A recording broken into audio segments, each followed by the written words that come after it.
Hi. Well, I bought the K2 Kreg pocket hole jig 20 plus years ago, and that thing's worked great for me over the years.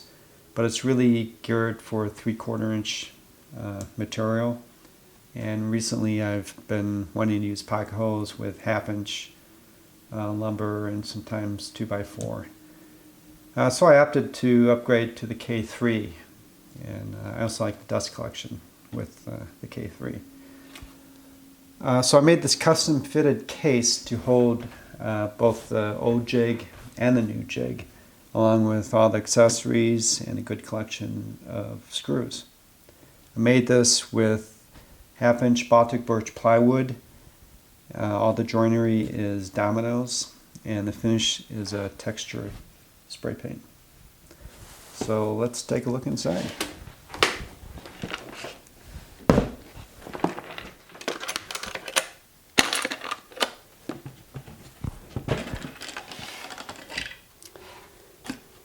Well, here it is.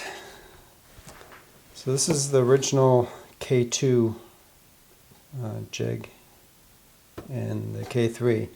I really do like the metal construction on the original, but this plastic is the higher quality engineered plastic, so I'm happy with it.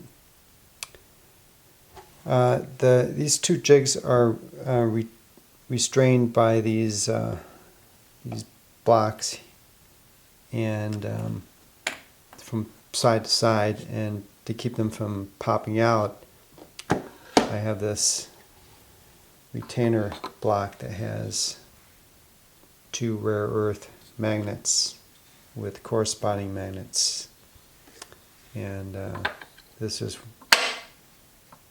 pops in, and it works fine. Now if I really shake this case, they'll come out a little bit, but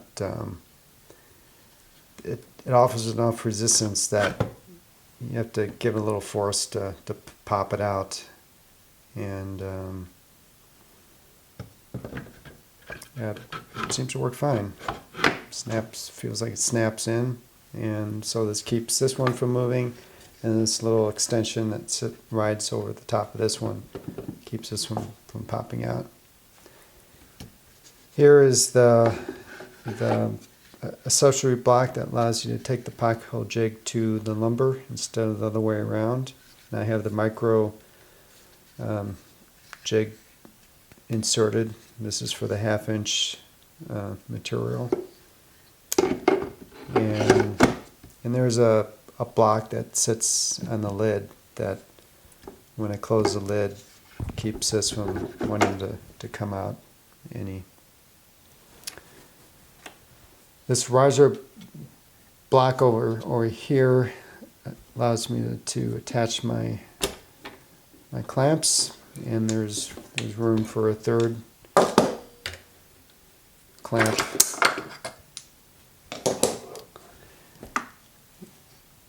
Here's a spot that I have the Allen wrench for adjusting the collar on the drill bits, and there's a small 1/8 inch magnet there, and so that keeps that in place. This is the equivalent to this for the original K2 jig. They call this the Rocket, and I just have this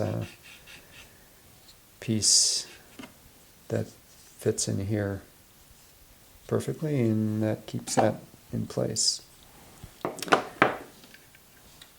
This is a riser block for the K3, and it has these dovetail ways, maybe you might call it, slots. And so I just made a corresponding dovetail key that this will just sit in.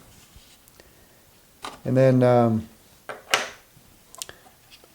down here is the riser block for the K2, and it's just mounted with a corresponding block down at the bottom. Then I have 2 1/8 inch dowels. They're slightly sprung so that they offer enough resistance to keep this one to come out. These are held nicely.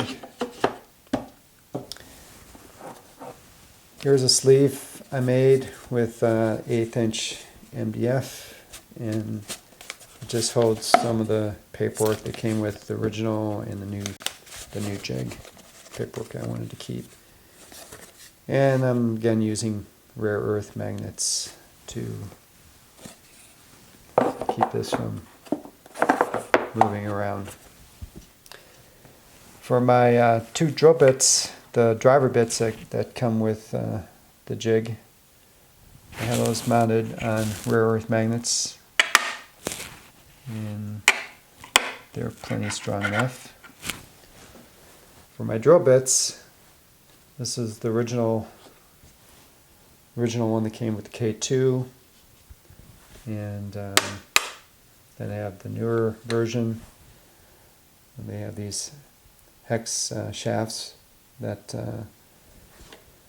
comes with the K3, and then this is the one that works with the micro block.